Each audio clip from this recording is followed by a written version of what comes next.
A multidisciplinary approach, I think, is key for our HER2 targeted, our HER2 positive patients. And I think the reason that a multidisciplinary approach is so key, and you know, I can think of all these cases that have come through our tumor board, is really trying to guide, you know, what is going to be the bird's eye view of all the different modalities that are going to touch this patient during the course of her therapy, now that we've established the diagnosis of a HER2 positive, hormone receptor negative breast cancer.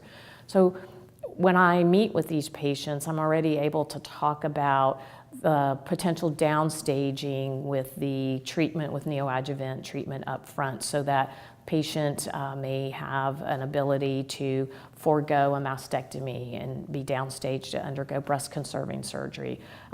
Sometimes we consider genetic testing, and so that may incorporate a need to think about bilateral mastectomies and reconstruction.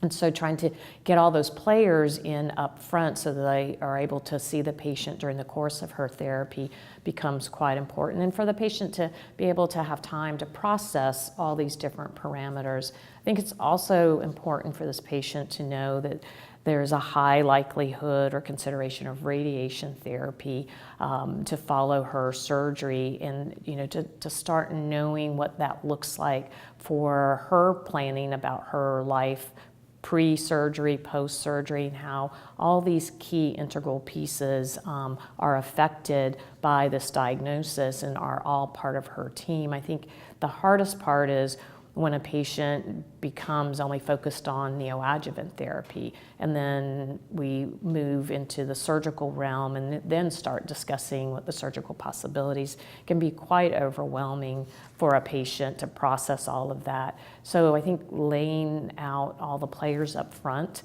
from that multidisciplinary approach, and that we will be evaluating things at the time of surgery. This is a very fluid, real-time treatment process too. So sometimes things change. I always tell patients sometimes the toxicity of the therapy just doesn't match with the patient. Sometimes we move surgery up earlier. So knowing all the particular components that will have an integral part in making sure that we give our best chance to have a disease-free and overall survival from this is key from the multidisciplinary approach.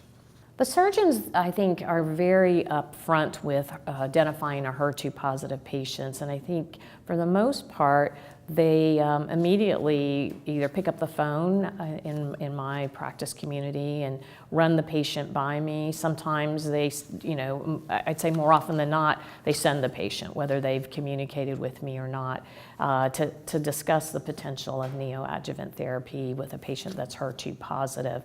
I think the benefit from the HER2 positive neoadjuvant therapy is phenomenal, and our surgeons, I think, are probably our greatest advocates for medical oncology, because they see these patients at surgery and they see those surgical path reports that show a complete remission of disease at the time of surgery with a high PCR rate, and so I think they're believers as well. So I think the challenges are, you know, are there patients that we don't need to think about a neoadjuvant strategy? And occasionally I send one back to them, and you know, I say this patient just doesn't have enough volume of disease to, you know, make that really a good approach for that particular patient.